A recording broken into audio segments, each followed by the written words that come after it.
uma catástrofe irrompeu em Moscou e agora está atingindo Minsk. Quando Alexander Lukashenko atrelou seu destino ao de Vladimir Putin, ele pensou que estava tornando seu país parte de uma aliança imbatível. Mas hoje, ele perdeu a maior aposta que já fez em sua carreira política. Em 18 de fevereiro de 2026, ele admitiu impotente que o país estava deslizando para o caos. Para muitos produtos que são sensíveis para as pessoas comuns, os preços subiram, e por quantias significativamente maiores. A carne de porco aumentou 15%. A carne bovina, 12%. O peixe, 11%. O leite, kefir, de 9% a 10%. A manteiga, que atualmente está armazenada em uma quantidade de 40 mil toneladas, 8%. O trigo sarraceno ficou 11%. Produtos de confeitaria mais caros em quase 15%. Cenouras e repolho de 19% a 27%. O preço de integrar seu país à máquina de guerra de Moscou foi pesado. A onda de fome que engoliu Moscou agora está atingindo Minsk. Fronteiras fechadas e rotas de exportação foram paralisadas. Malas foram feitas. Pratos ficaram vazios. O país transformou-se em uma prisão, esmagado pelo peso de seus próprios bens. Milhões de pessoas estão deixando o país em massa, rejeitando a miséria imposta pelo regime. Enquanto o povo luta contra a fome e o desespero, o império de Lukashenko está em estado de pânico. Por trás da aparente calma, a anatomia econômica de um Estado está sendo levada passo a passo à falência. Esta crise, admitida por Lukashenko, não retrata um quadro de estagnação financeira comum. Em vez disso, apresenta a anatomia de como um Estado fantoche sofreu paralisia estrutural devido aos erros de seu mestre. A economia bielorrussa começou o ano com um declínio chocante. Em janeiro, o PIB caiu 1,2%, enquanto a queda de 7,5% na manufatura, em particular, prova que a espinha dorsal da produção do país sofreu um golpe pesado. No entanto, a verdadeira crise não é a paralisação da produção, é a incapacidade de vender o que é produzido. Fábricas presas na crise sistêmica de vendas tornaram-se armadilhas mortais, trabalhando para preparar sua própria ruína. Os estoques em armazém atingiram um recorde histórico, equivalendo a 90% da capacidade de produção mensal. Isso significa que 4 bilhões e 170 milhões de dólares em capital morto estão apodrecendo nas fábricas. Energia está sendo consumida, trabalhadores estão suando, mas os produtos estão esperando em armazéns como enormes pilhas de concreto porque não conseguem cruzar a fronteira. O principal culpado por este gargalo é a profunda estagnação no mercado russo, que absorve 65% das exportações bielorrussas. A demanda em queda na Rússia, esmagada pelo peso dos gastos de guerra, atravessa a fronteira bielorrussa como um gás tóxico. A crise não se limita ao aço e concreto. Está atingindo diretamente as cozinhas das pessoas. O mito do gigante agrícola autossuficiente desmoronou. A importação de 130 mil toneladas de carne de porco da Rússia, só este ano, custando 200 milhões de dólares, foi descrita pelo próprio Lukashenko como uma vergonha.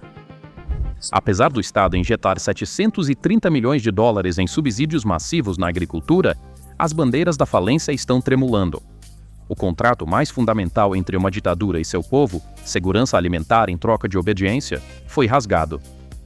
Com a inflação dos alimentos excedendo 18%, as prateleiras vazias nos supermercados estão alimentando o instinto de sobrevivência do povo. A diminuição da fumaça das fábricas e as porções menores nas mesas de jantar desencadearam uma destruição muito mais insidiosa, o sangramento demográfico.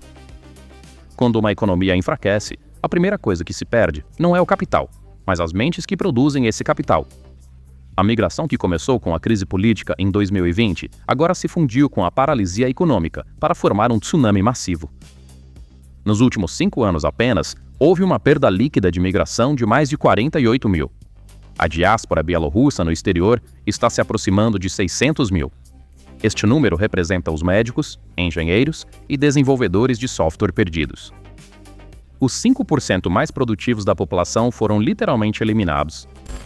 Enquanto a vizinha Polônia e a Lituânia estão capturando esses profissionais qualificados, o regime bielorrusso não consegue encontrar técnicos para operar suas fábricas.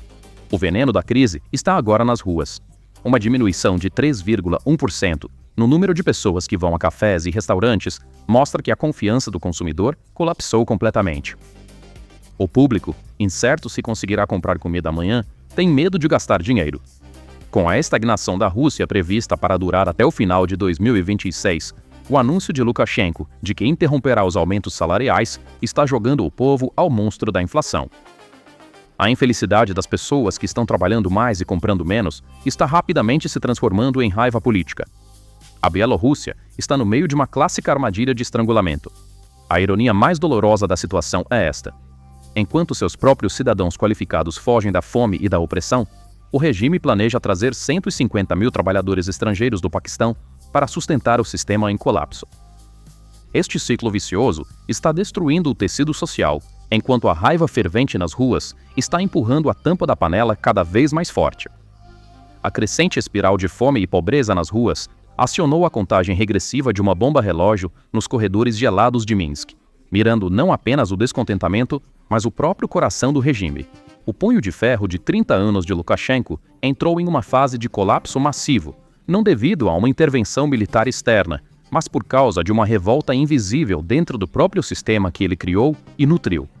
O inimigo já não é mais o manifestante na rua. O inimigo está no coração do palácio, em mesas burocráticas e atrás de portas fechadas. A evidência mais chocante e concreta desse colapso interno é a crise administrativa que irrompeu na região de Vitebsk, na Bielorrússia. Os eventos nesta cidade, que Lukashenko rotulou como uma região de declínio, revelam como a desobediência se transformou em uma demonstração ousada. Em uma cerimônia de nomeação crítica em janeiro de 2026, o ex-governador Alexander Subotin, que foi pessoalmente humilhado e demitido pelo líder sob a alegação de fracasso, recebeu uma ovação de pé sem precedentes pelas elites locais no salão. O fato de que um homem demitido por um líder foi aplaudido como um herói por outras engrenagens do sistema é prova de que a cadeia de obediência enferrujou e quebrou, e que o muro do medo entre a elite do regime foi completamente demolido. Esses aplausos são a declaração de que a autoridade absoluta em Minsk desapareceu da noite para o dia. No momento em que Lukashenko sentiu que estava perdendo o controle diante deste incidente, ele revelou com suas próprias palavras o quanto o regime estava em modo de pânico. Ao vivo, ele confessou ter espionado seus próprios generais e altos funcionários através de escutas telefônicas da KGB e inteligência operacional. Como o próprio líder explicou, esses burocratas estavam abertamente se amotinando, dizendo entre si: "Não importa, o tempo vai passar, ignore as ordens, tudo vai se resolver." Este período de rendição silenciosa, que começou nas camadas de segurança que pareciam mais leais ao regime, também está tendo um efeito devastador na ala armada do Estado. Lukashenko, afundando em um vórtice de insegurança, contornou o Ministério da Defesa no final de janeiro de 2026 e ordenou uma inspeção repentina e agressiva de prontidão militar no exército. Analistas militares enfatizam que este movimento foi um teste de lealdade contra um potencial golpe ou resistência passiva, destacando que a ideia de morrer por Moscou foi completamente destruída entre os oficiais. Um exército que questiona ordens é o terreno mais frágil sob um líder. Essa decadência nas alas política e militar é acompanhada pelos planos de fuga silenciosos da elite econômica. Oligarcas e empresários apoiados pelo Estado estão se preparando para abandonar o navio que está afundando devido à dívida de 8 bilhões de dólares da Bielorrússia com a Rússia e as torneiras financeiras fechadas de Putin. Presos no meio de uma economia zumbi, essas elites estão buscando diplomacia de bastidores nos tribunais da União Europeia para escapar das sanções e desenvolver estratégias de sobrevivência independentes de Lukashenko. Este ponto, onde a lealdade das capitais terminou, prova que o regime entrou em uma fase de canibalismo do regime, com o líder começando a mirar em suas próprias elites e a confiscar suas riquezas. Esta rebelião local e insubordinação burocrática não é apenas uma questão interna da Bielorrússia. Está se transformando em uma sabotagem logística destrutiva que atingirá diretamente as operações militares da Rússia.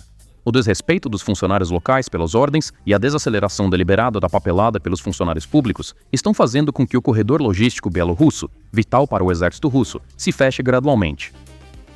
Trens de munição e comboios de equipamentos militares param devido a burocratas se recusando a assinar ou citando falhas técnicas, enquanto o aparato estatal bielorrusso se torna um obstáculo, desacelerando a máquina de guerra de Moscou por dentro. Um líder que não consegue controlar o governador que nomeou, que é aplaudido em protesto por suas elites e que é forçado a grampear paranoicamente seus generais com a KGB, está, na verdade, completamente encurralado. A libertação de mais de 100 prisioneiros políticos por Lukashenko, destinada a ocultar este colapso interno e enviar um sinal de "vamos conversar" para o Ocidente, é uma expressão de impotência, não de autoridade. Quando combinada com a retórica de que Putin não quer guerra, esta ação é codificada como uma traição imperdoável no quintal do Kremlin. Colapso econômico, greves de fome populares e colapso demográfico constituem apenas a superfície do problema. Olhando para o quadro maior, o verdadeiro perigo que a Bielorrússia enfrenta é ter sido reduzida a um peão sacrificial em um tabuleiro de xadrez geopolítico. O preço de se integrar à máquina de guerra de Moscou transformou o país em um alvo massivo. O desdobramento de armas nucleares táticas russas e sistemas de mísseis hipersônicos de nova geração, Oreshek, em solo bielorrusso, é uma medida que, em vez de fornecer um escudo protetor militar, coloca o país diretamente no radar de ataque primário da OTAN. Um povo lutando contra a fome e a pobreza agora enfrenta a perspectiva de se tornar as primeiras vítimas de uma guerra nuclear global. A líder da oposição exilada, Tsikhanouskaya, alerta constantemente a OTAN sobre este aumento militar, mostrando como a população civil está sendo transformada em reféns nucleares contra a sua vontade. Hospedar as plataformas de lançamento para mísseis Iskander significa que Minsk se tornaria um campo de batalha direto em caso de uma potencial escalada global. Em vez de proteger sua própria segurança nacional, o país está servindo como uma base militar expandida na fronteira ocidental de Moscou. Essa dependência estratégica levou os estados vizinhos a erguer uma cortina de ferro contra a Bielorrússia. O fechamento pela Polônia de suas 10 passagens de fronteira terrestre estratégicas com a Rússia e a Bielorrússia significa cortar as últimas ligações do país com o Ocidente.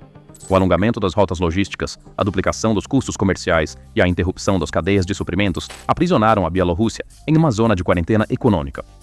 As cercas de alta segurança erguidas pela Lituânia e Letônia ao longo de suas fronteiras, os abrigos que construíram e as zonas de amortecimento militar de 30 quilômetros condenam Belarus ao isolamento estratégico.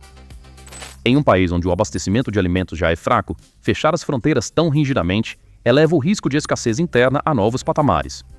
A estratégia de guerra híbrida do regime, projetada para desestabilizar a Europa, saiu pela culatra de forma espetacular. Ao acumular migrantes do Oriente Médio e da África em suas fronteiras para pressionar seus vizinhos, Belarus levou a Europa a fechar suas portas ainda mais. As crises fronteiriças resultaram em filas de caminhões de quilômetros nos portões de alfândega, produtos agrícolas apodrecendo e motoristas presos por meses.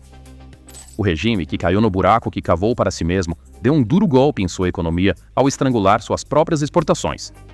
Todas essas pressões, uma população faminta, prateleiras de supermercados vazias, fábricas paradas, fronteiras fechadas e o medo da guerra estão criando uma perigosa panela de pressão dentro da Bielorrússia.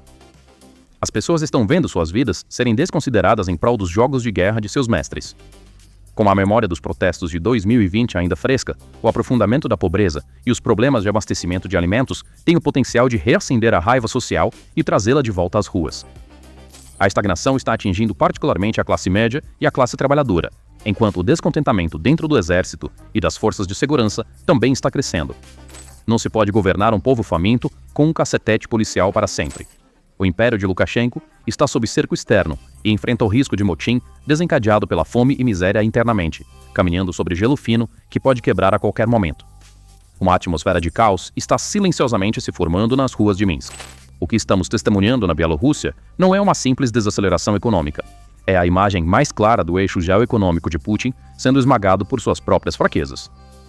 Um estado proxy foi devastado civilmente, demograficamente e financeiramente em prol dos interesses de seu mestre. Um país cujas fronteiras estão seladas com cercas de ferro, cujas fábricas estão silenciosas e cujo povo é disciplinado pela fome, está sendo perigosamente arrastado para sua própria guerra civil. À medida que milhões de pessoas, não dispostas a suportar mais essa miséria, empurram as fronteiras e fogem, o preço de permanecer na órbita de Moscou está se tornando cada vez mais pesado para aqueles que ficam para trás. Esta destruição é o pesado tributo da cegueira estratégica de um regime, ligada a alianças equivocadas e à tragédia que infligiu ao seu povo. A conta da guerra está agora sendo paga pelo povo bielorrusso em suas mesas vazias. Então, quais são seus pensamentos sobre este assunto? Por favor, compartilhe seus pensamentos nos comentários. Para se manter informado sobre as análises especiais da PPR Global, inscreva-se em nosso canal e não se esqueça de ativar as notificações. Obrigado por nos escolher.